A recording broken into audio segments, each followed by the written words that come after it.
Yes, yeah, of course, really.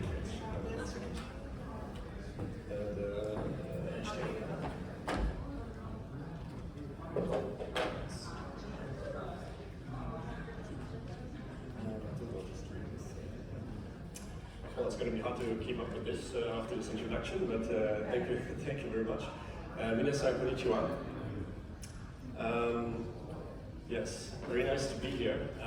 Thank you very much. Yeah, today I want to talk a bit about our operations of the operations of the Things Stack in the Asia Pacific region. Yeah, a little bit about me again. I'm Kevin Shiffer, UX designer and front-end developer at the Things Industries. I'm primarily responsible at the Things Industries to work on the Things Stack console, both UX-wise and also front-end development-wise. The Things Industries, if you don't know us yet, we're the company behind the Things Stack, our carrier-grade LoRaWAN network server. Then, of course, the Things Network, our global, open, crowdsourced LoRaWAN network, and the Things Conference, our annual LoRaWAN conference in Amsterdam, which we just had 3 weeks ago, actually, and yeah, has been a really good experience there as well. Yeah, the Things Industries, we're a globally operating company. We're driving use cases and projects throughout the globe. Whether it is helping schools to monitor their indoor air quality in Canada, whether it is helping industrial companies to do transportation management in Singapore, or helping wildlife preservation by monitoring the movement of animal groups in Africa, in Nigeria. So yeah, as I said, we're globally operating. Today I want to present to you 2 use cases from the Asia Pacific region. The first one is with our partner from Meshed in Australia. It is BlueScope Steel.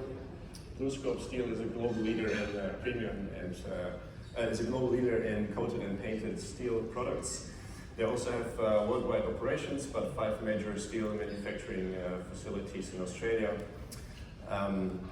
And they're also interested in digital transformation. They want to improve their efficiencies, the customer experiences, and also with improving the efficiencies, of course, you also can reduce carbon emissions, which is, of course, always a cause that we champion in the Things Industries as well.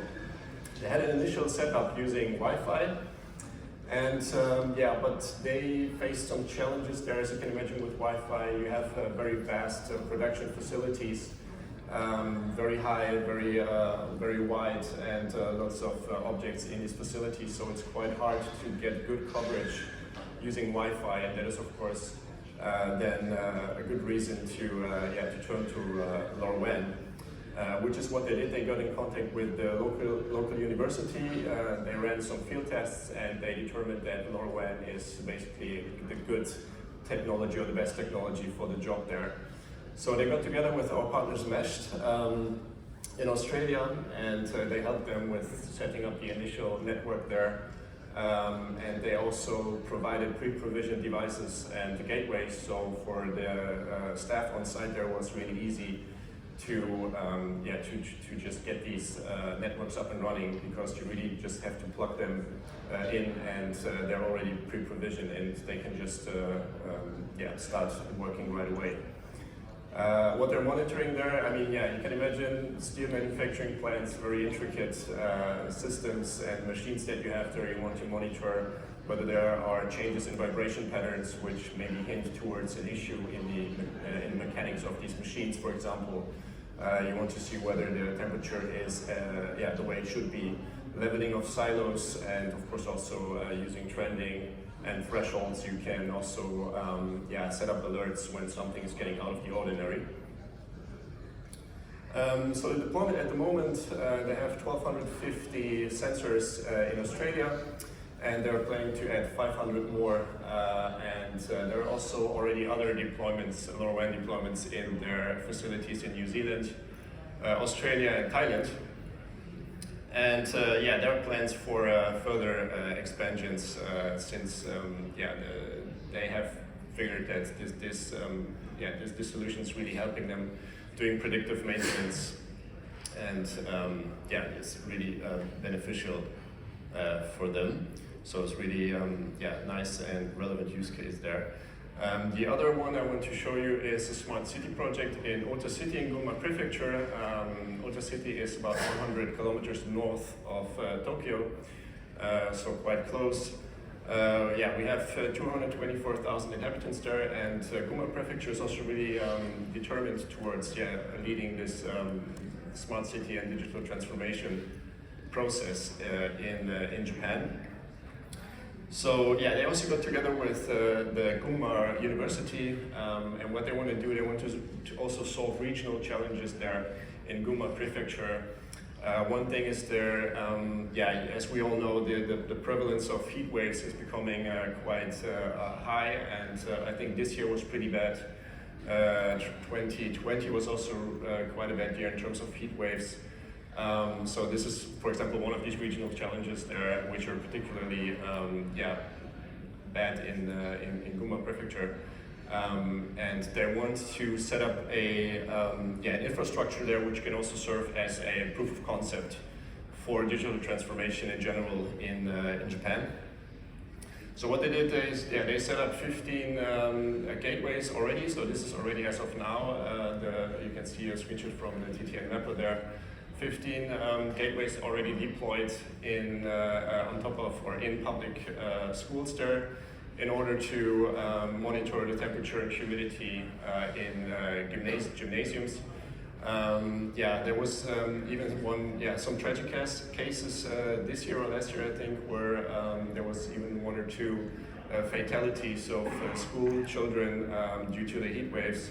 The problem is that only half of Japanese schools are actually do have an AC, and so it is important to monitor the temperature so that you can know once that hostile weather conditions exist or air conditions exist in these rooms, that you get warned, that you get a warning in time, basically. And the plan is also to broaden this deployment to all 17 elementary and junior high schools in Ota City. The thing is, once you have such an infrastructure deployed of LoRaWAN gateways, the potential is basically, I don't want to say unlimited, but the potential is definitely really high. You have all these different use cases that you can cover with the technology, whether it is tracking city buses, for example, to give a more accurate real-time location data for the customers, vermin damage, which is also an issue in Japan. You can do student location tracking for elementary students, for example. Flooding, so also disaster prevention, also definitely possible with a deployment like that. So these were just two use cases I showed to you in this little time that I have.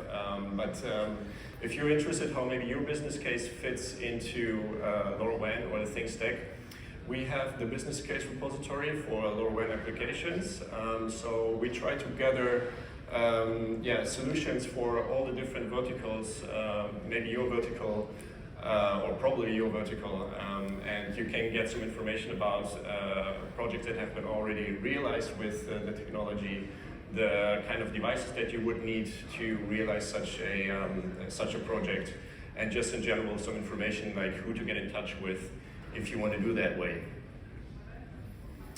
I want to give just a small live demo. I don't have that much time, so I just want to highlight two things. So if you want a full demo, I'm happy to invite you to our booth, and I can show you, of course, everything you want to know. There's two things I want to highlight.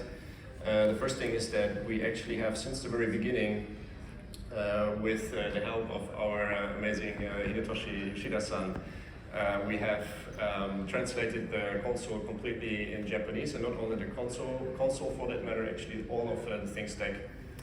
Also the CLI is also translated into Japanese.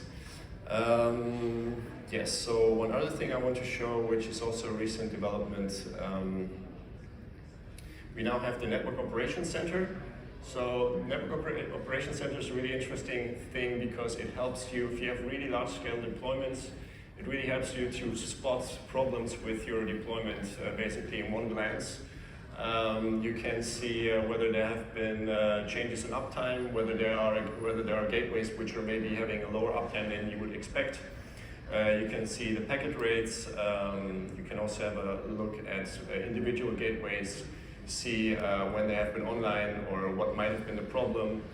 Let me just show you another one this one. So you can see the activity over time, packets per channel, channel utilization in general, also signal quality.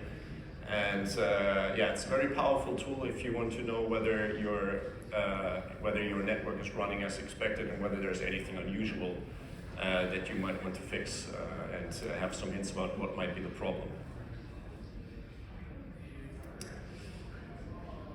All right, that's basically it. I hope we could give you like a little oversight over what we do and how we do it. If you want to have more information, I'm very happy to give you all the information you need at our booth. If you want to contact us, thingsindustries.com and info@thingsindustries.com. Thank you very much.